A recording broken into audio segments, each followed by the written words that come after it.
perícia médica oficial conclui que o autor da chacina de Saudades, no oeste do estado, tem plena consciência dos crimes que cometeu. Depois de 4 meses consecutivos de alta, a atividade econômica de Santa Catarina fecha agosto com retração, de acordo com o Banco Central. No dia do controlador de tráfego aéreo, nossos repórteres mostram um pouco da rotina destes profissionais no aeroporto da capital. No esporte, Brusque tem duelo complicado fora de casa contra o Botafogo pela Série B do Campeonato Brasileiro. E veja também, no Alto Vale, Polícia Civil promove capacitação de uso de armas para os agentes da instituição. Está no ar o Band Cidade com Rodrigo Cardoso. Olá, uma ótima noite para você. Hoje é o Dia Mundial do Controlador de Tráfego Aéreo. São os profissionais responsáveis pelas orientações dadas aos pilotos para garantir a segurança dos voos. A repórter Ana Cristina Machado mostra agora para você um pouquinho desse trabalho essencial. Para homenageá-los, vamos ver na reportagem. Uma profissão que exige pensamento rápido, concentração e muita atenção na pista, no radar e no rádio. Papa Romeo Delta Delta Quebec decolado 43, controle Florianópolis, frequência 199, decimal 65, bom dia. Essas são só algumas das responsabilidades de um controlador de tráfego aéreo, função que a Cisabelle já exerce há 17 anos. A função principal dele seria orientar as aeronaves de modo que elas consigam fazer os pousos com segurança, de modo ordenado e, se possível, o menor tempo possível também, porque a gente precisa otimizar o tempo que essas aeronaves estão em voo. Todo esse trabalho é feito em equipe e passa por diversas etapas durante o trajeto do voo. Neste local aqui é onde tudo começa e também onde tudo termina. É a torre de controle. Aqui os profissionais controlam os pousos e as decolagens das aeronaves. Além disso, também é responsabilidade deles prestar bastante atenção em tudo o que acontece lá na pista. Justamente a torre, o fato dela ser de vidro, é porque ele vai controlar todas as aeronaves que estão no campo visual dele. Então ali ele vai autorizar literalmente os pousos, as decolagens, as aeronaves que estão evoluindo próximo do aeródromo, até inclusive as viaturas para cruzamento de uma pista, por exemplo, o acionamento de motores. E quando o tráfego é mais dinâmico, a missão passa para os profissionais que ficam no controle de aproximação, chamado de APP. Eles usam o radar como instrumento para auxiliá-los nesse controle. A gente tem aeronaves subindo, que recém-decolaram, tem aeronaves que estão descendo, que estão vindo para pouso, tem aeronaves cruzando a área de controle, tem aeronaves de aeroclube, aeronaves de escola de aviação que estão fazendo treinamento. O dia 20 de outubro é o Dia Mundial do Controlador de Tráfego Aéreo, dia de celebrar a importância desse profissional que se dedica ao máximo para manter todos em segurança. Eu costumo dizer que o controlador de voo é o maestro de uma grande orquestra, só que em 3D. Então, como piloto, gostaria de agradecer a todos esses homens e mulheres que cuidam de nós pelos céus do Brasil afora. Nosso muito obrigado.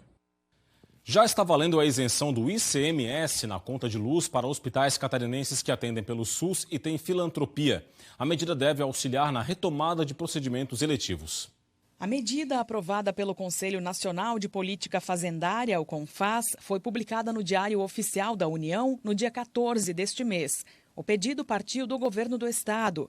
Com a autorização, ficam isentos do ICMS na conta de energia elétrica os hospitais catarinenses que atendem pelo SUS e que tenham certificado de filantropia.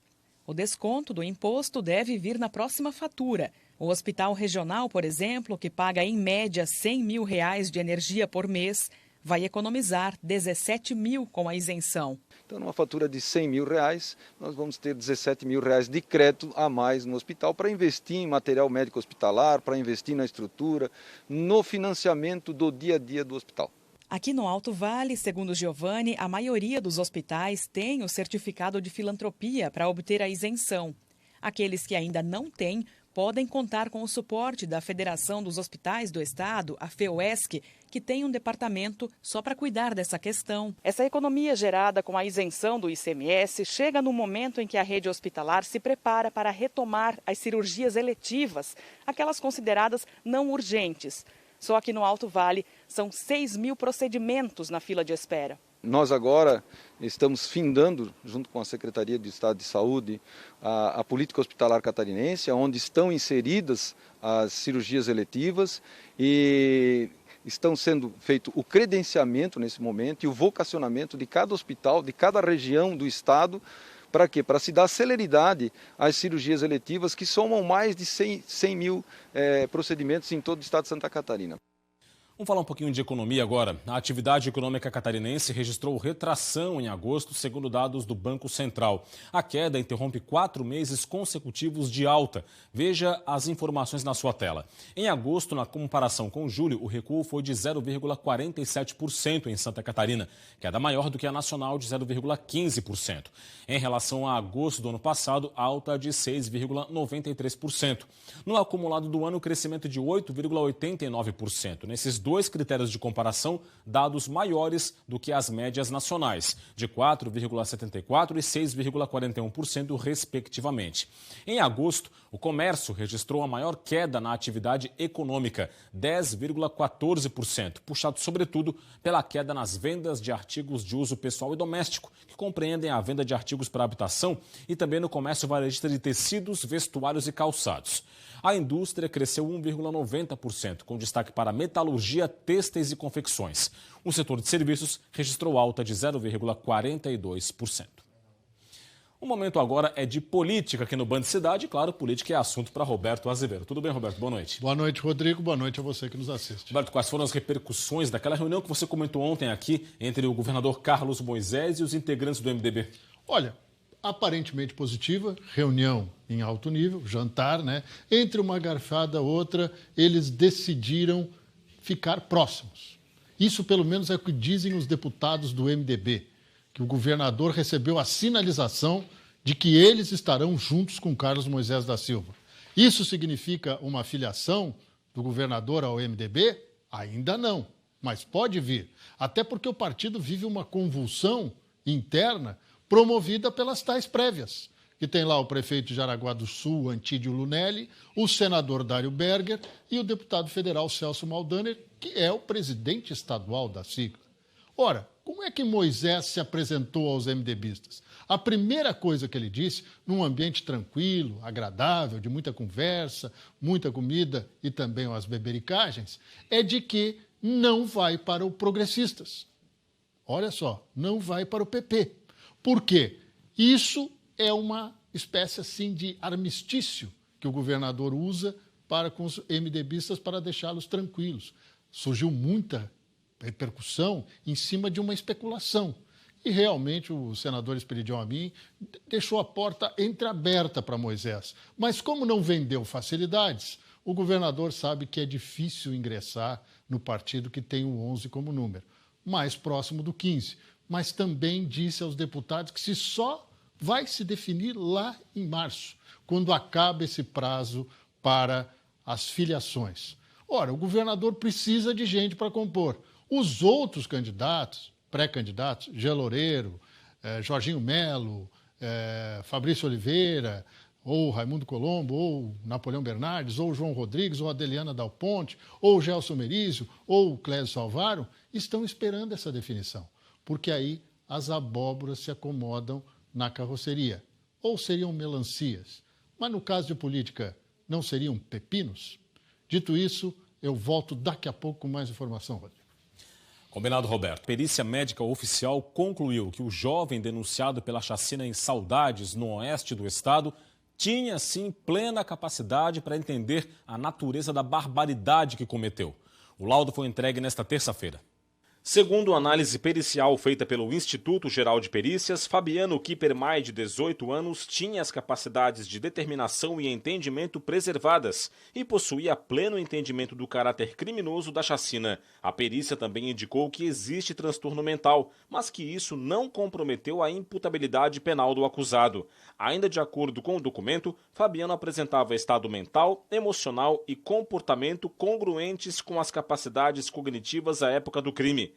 Agora cabe à Justiça decidir se Fabiano Kippermay será ou não julgado pelo Tribunal do Júri, como quer o Ministério Público Estadual. O crime aconteceu no dia 4 de maio deste ano. Fabiano entrou em uma creche da cidade de Saudades e assassinou 3 bebês e 2 professoras.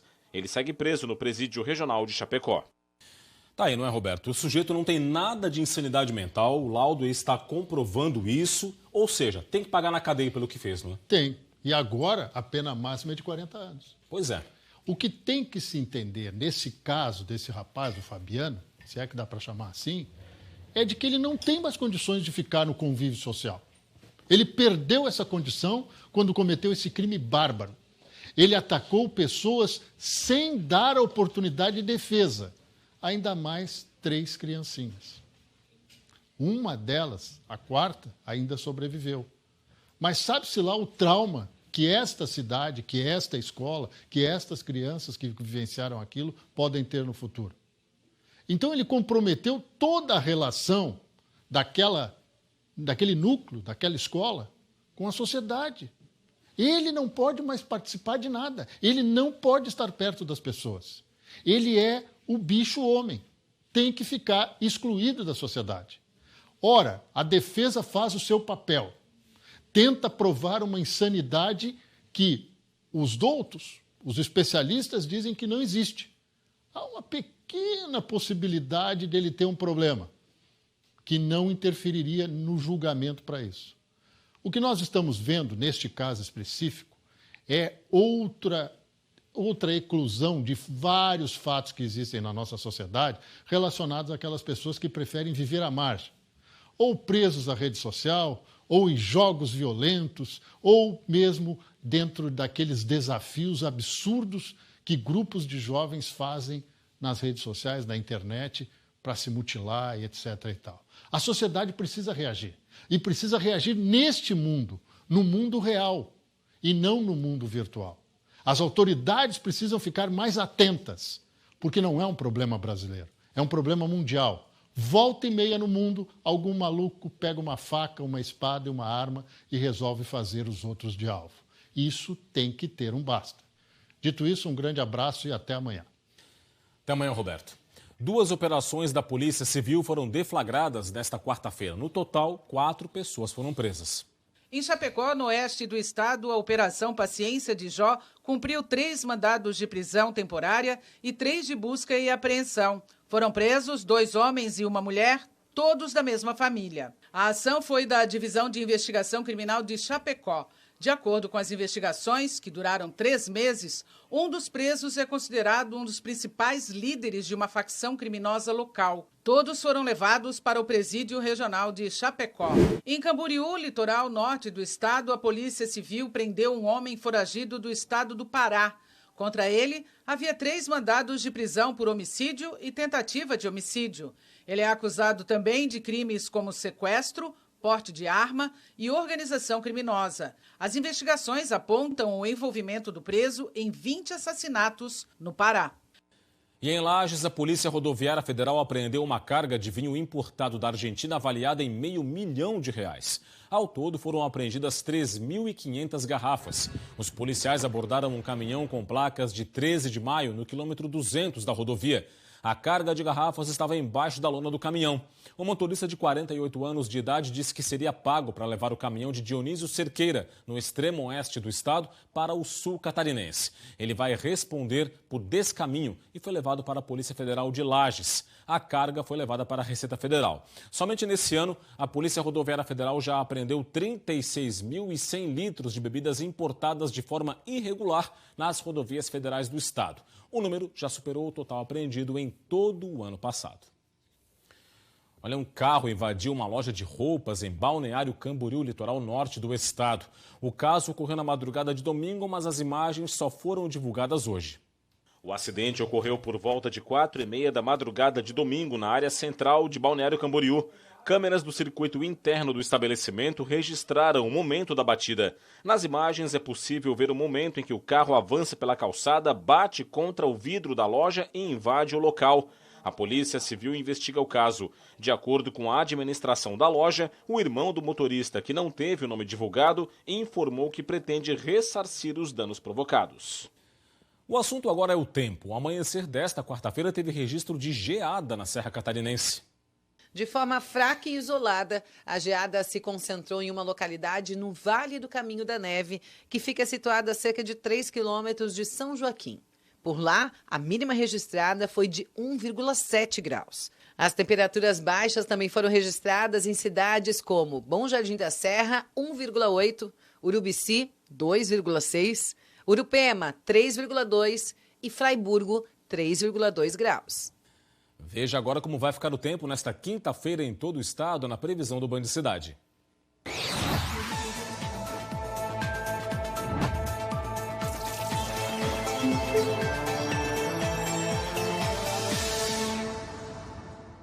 O dia vai ser de sol entre nuvens no estado. Na Grande Florianópolis e no norte catarinense tem chuva fraca e isolada no início e fim do dia. No Planalto Sul e no Litoral Sul chove à noite.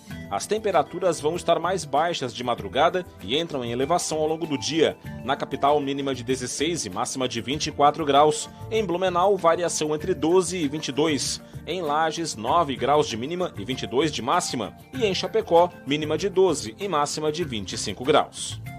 Agora, as informações da pandemia de Covid-19. 16 pessoas perderam a vida entre ontem e hoje em Santa Catarina, vítimas do coronavírus.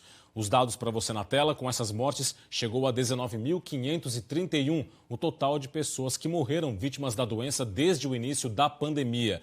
1.116 casos foram confirmados nas últimas 24 horas. O total subiu para 1.208.448, com 1.182.723 pacientes recuperados da contaminação e 6.194 casos em acompanhamento. 41,20% é a ocupação de leitos de UTI adulto Covid no estado, com 481 leitos vagos atualmente. Vamos ver agora como é que está a vacinação contra a Covid-19, dados do vacinômetro estadual na sua tela. Primeira dose aplicada para 5.482.470, né? Foram aplicadas as primeiras doses. Isso equivale a 75,59% da população total do estado. O esquema vacinal completo, ou seja, as duas doses, foram aplicados então para 3.916.464, o que equivale a 54% da população geral de Santa Catarina. Vale ressaltar que 423 mil pessoas em Santa Catarina ainda não tomaram a segunda dose da vacina contra a Covid-19, um dado que preocupa as autoridades de saúde estaduais, que ressaltam somente com as duas doses da vacina contra a Covid-19 é que a proteção proporcionada pela vacina vai ser efetiva. E, claro, a diminuição da transmissão do vírus e também de formas graves da doença. Portanto, se você ainda não tomou a segunda dose da vacina, vá aos postos de saúde. A saúde pública e a sociedade agradecem. Hora do esporte.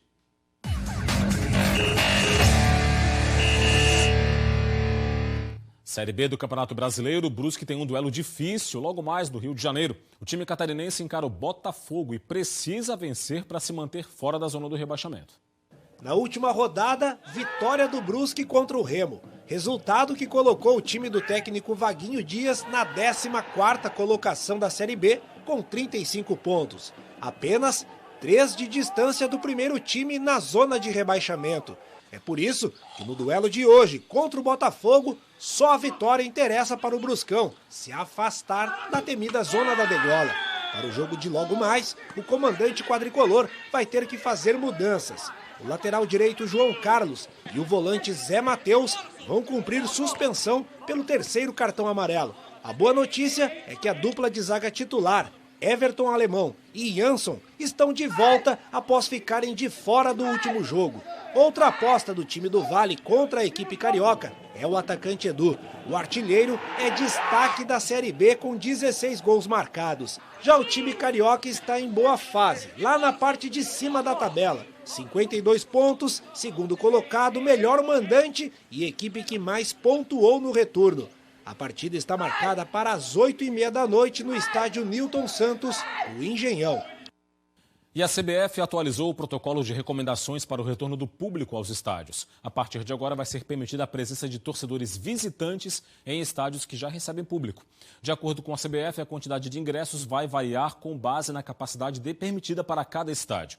O uso de máscaras, assim como o distanciamento social, segue dentro das exigências. Para a entrada no estádio, o torcedor deve ter esquema vacinal completo, com 2 doses ou dose única da vacina contra a Covid-19. E para quem tomou apenas a primeira dose, tem que fazer um teste, o RT-PCR, até 72 horas antes da partida ou ainda o antígeno até 48 horas antes. Vamos mudar de assunto. No Alto Vale do Itajaí, a Polícia Civil começou um processo de capacitação de uso de armas para os agentes. Veja agora na reportagem. Policiais civis começaram um curso para poder utilizar alguns modelos de armas longas nas ocorrências atendidas no dia a dia. Depois da aula teórica, chegou a hora de ir para a prática. Esse aqui é o maior curso já realizado em Santa Catarina para capacitação dos policiais civis. Por isso, 9 instrutores estão em Rio do Sul. A Academia de Polícia trouxe para a 7ª Delegacia Regional e 20ª, Rio do Sul e Ituporanga, né, o maior curso da história da Academia de Polícia externo, né, para 45 policiais em 3 plataformas diferentes. Né, a submetralhadora 40, a espingarda calibre 12 Gauge, o novo modelo, né, militar 3.0, e a carabina 5.56x45. O curso é importante já que os policiais precisam ter habilitação para usar o armamento. A Polícia Civil ela exige que cada operador tenha habilitação em cada uma das plataformas para uso em rua daquele equipamento, né? Isso acaba trazendo mais segurança para a instituição, bem como para os operadores que detêm esse equipamento nas suas unidades. E quem já atua há bastante tempo na Polícia Civil sabe da importância desse tipo de curso. Os cursos são importantes para a Polícia Civil, tanto quanto para a população de Rio do Sul. A gente vê que Rio do Sul é destaque nacional em níveis econômicos e níveis sociais, e a Polícia Civil está inserida nesses destaques sociais. Então, essa academia itinerante, onde os professores vêm até a nossa região e ministram esses cursos. E tudo o que foi aprendido no curso vai ajudar os policiais durante o trabalho realizado nas cidades da região. A Polícia Civil tem que deter todas as ferramentas, mesmo que não a utilize. Estar preparado é a melhor forma possível de se combater a criminalidade. Nessas armas nós já temos nas unidades, algumas unidades têm plataformas, né? Então os policiais agora habilitados poderão usar elas no dia a dia de serviço deles com maior rotina, né? E é isso, ficamos por aqui com o Band Cidade de hoje. Vem aí as notícias do Brasil, do mundo no Jornal da Band. Fique ligado. Para você um forte abraço, muito obrigado pela audiência, boa noite e a gente se vê amanhã. Tchau.